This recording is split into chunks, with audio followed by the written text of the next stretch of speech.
everybody, this is James. Welcome to the channel.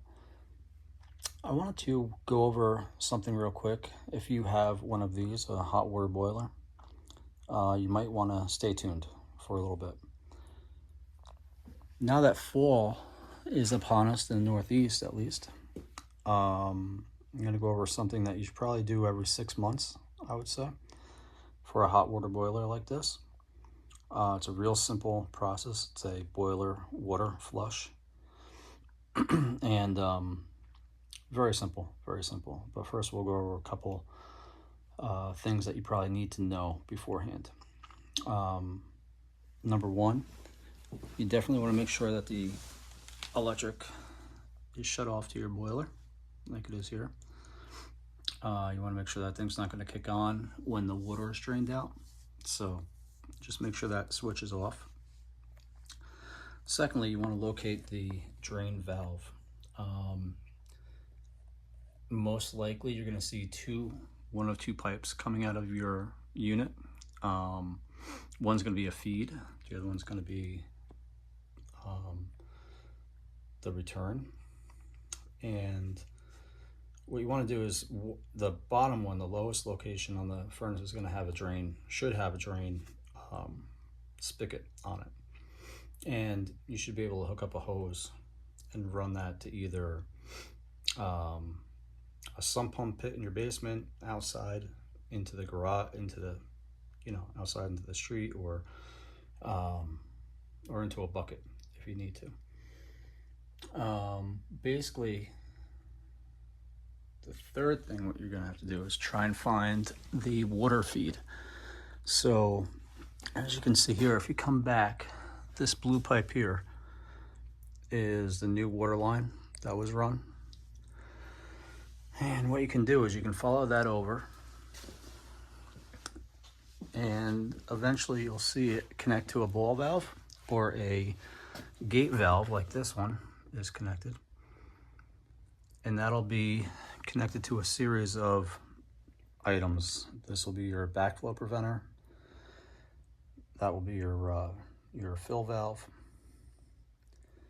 You'll have your expansion tank. So what you want to be able to do is trace that water feed back, which would be this one right here. And you want to shut that off.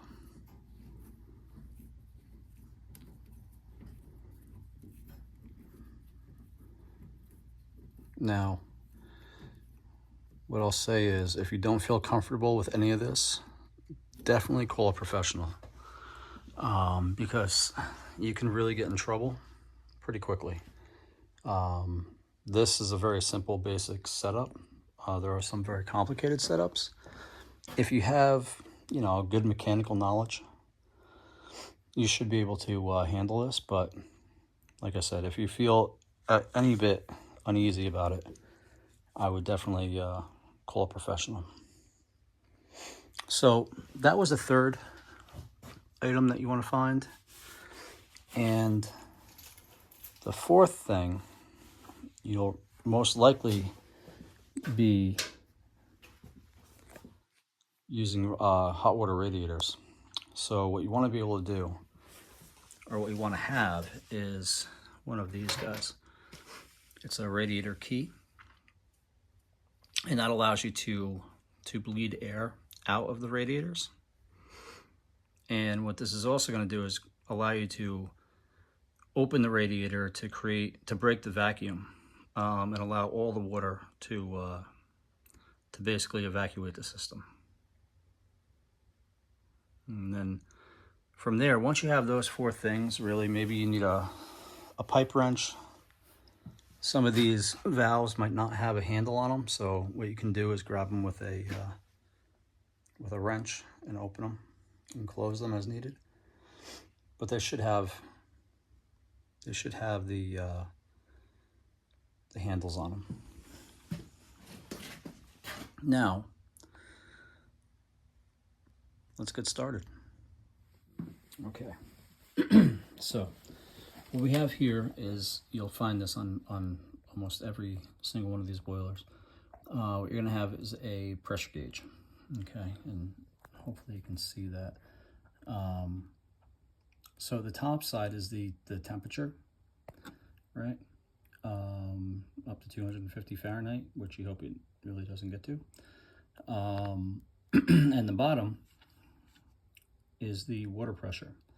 So you can see right there, it looks like about, it's a little over 10, so it's like 11, 12, 13 pounds maybe in the system right now,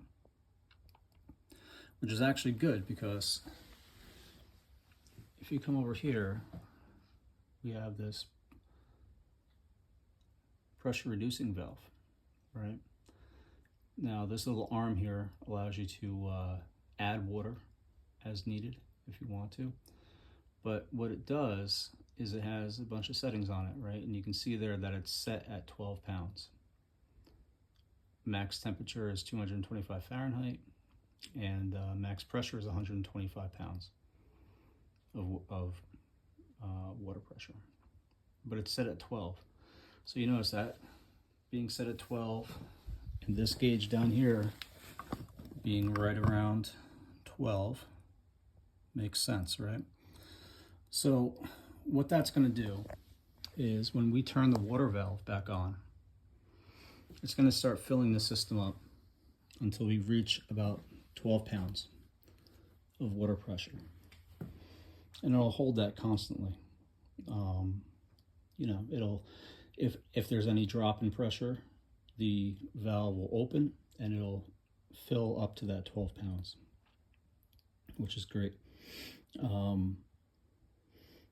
So what we're going to do is we're going to open this valve.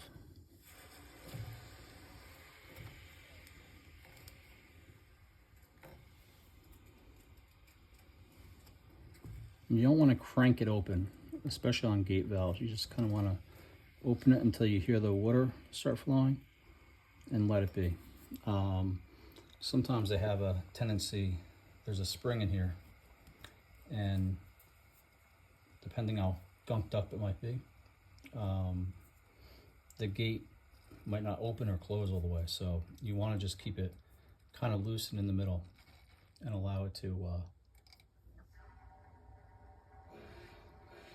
do its own thing.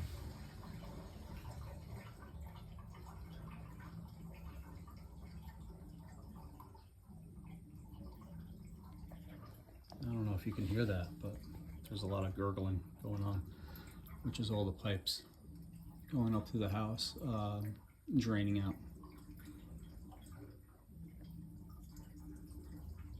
Now, next step we're going to do is we are going to go upstairs to the very top floor radiators and open the valves to allow the rest of the water to drain out more easily. Okay. Okay, so we're up here on the top floor, and here's our drain air vent on our radiator. And what we want to do is put the key in, open, and you can hear that air being sucked in, right? That's breaking the vacuum. So all the water that's in this unit is going to now get drained out. And we're going to do that at each one of the radiators on the highest floor, the furthest point away from the unit. Now we're here on the first floor, and the reason why you want to do the top floor first is because you want to make sure the water gets out of the system above the first floor radiators, or else you're still going to have what's called head pressure in the pipes, and water is going to come out of the drain vent there, and you're going to get a surprise. There's going to be a lot of water coming out of there. So what you want to do is make sure that the water drains out of the upstairs first, and then works its way down to at least below this level of the house for your next run. And then you can repeat the process. Open the valve, let the air in, break the vacuum, and it'll drain these out as well. So you just have to have some patience. So now we're down on the first floor. The water levels come below the unit. This side of the house is fully drained, and I'm going to go around to the other radiators and do the same thing. If it's not fully drained, you'll hear the hissing noise of the vacuum being broken, and if it is fully drained, it'll be silent. So, be right back. Okay, just to give you a quick idea of what's going on. The other side of the house is drained and dry, no sound coming out, no vacuum being broken. Here, you can hear that hissing. That means there is still water in here. It's siphoning out, and it's pulling air back into the system this way to allow the vacuum to be broken and to drain out of the house. So once these go silent, oh, I think we're getting there.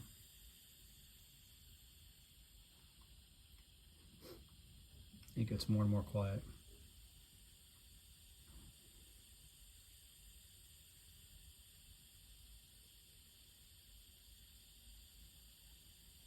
Yeah, we're almost there. All right, be right back. Okay, so I checked outside. The hose, water has stopped running out.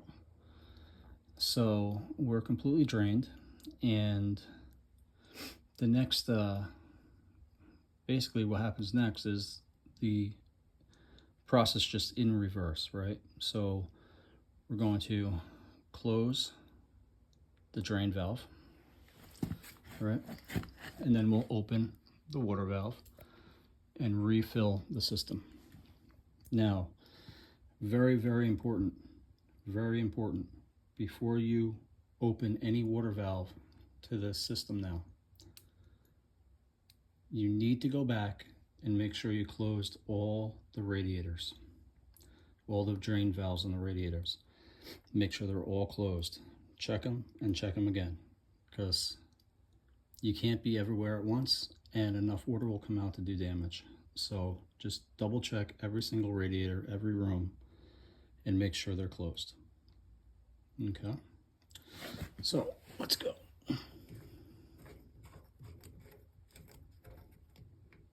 Okay. And by the way, I already did that. I did it, triple checked it 3 times. So I think we're ready to go. All right, so here goes.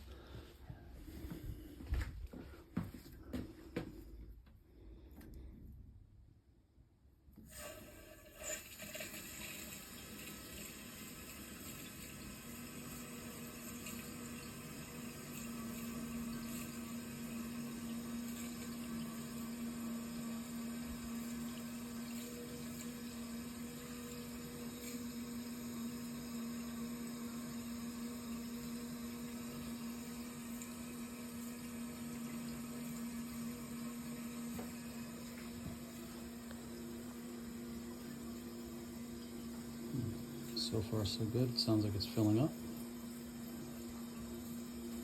Now, what I'm going to do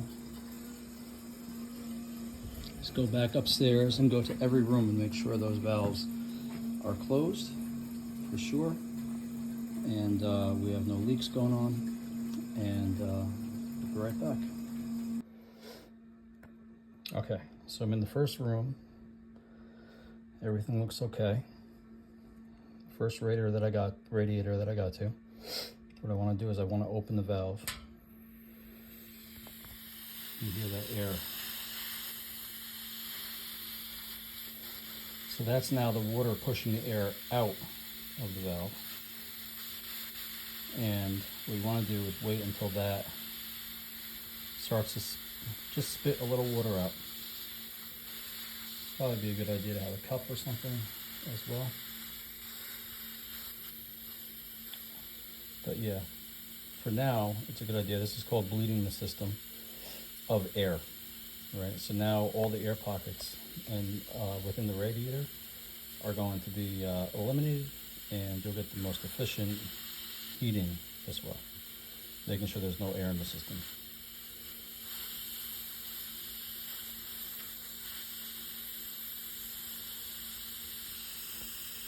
You want to do this with every single radiator, one at a time. Mind you, one at a time. Don't try to do a couple at a time. You will start to get flooded. Okay, be right back. Also, just another tip. Start at the first floor this time and work your way up to the top last radiator on the top floors. You don't want to bleed the top ones first and then move to the first floor, because then the air pockets in the first floor will move to the second floor and you'll think they're filled, but they're not. And here's, you might start to see some water coming out now as this one's starting to fill up. But yeah, start at the first floor and work your way up. The reverse of how we did it in the beginning.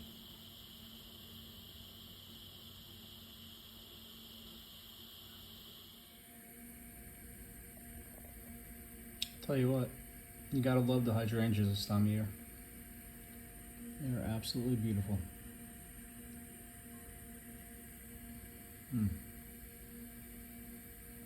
Rose tone, that's the secret, rose tone.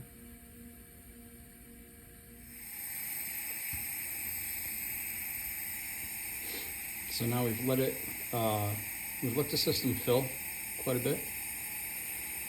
I rolled up my hose and put away most of my tools. And now I am bleeding the first floor radiators. You can hear the hissing noise. And then pretty soon it'll just burst with water. There's really no slowdown of air. It'll just switch right over to water. And once the water is at this point, that means your radiator's full, and you can shut that valve off on the radiator here with the key, and the radiator should be good to go.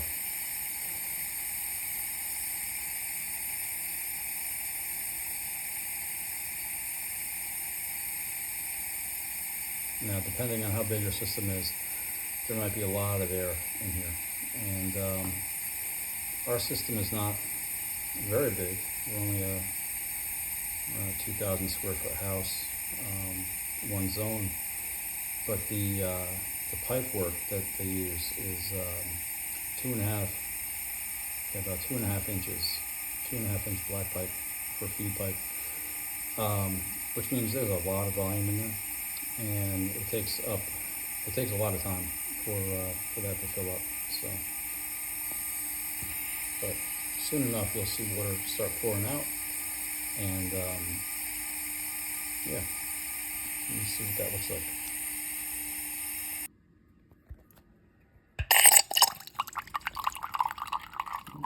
There we go. See the water coming up? That means you're full up to this point, up until the radiator. So you're good to turn it off at this point.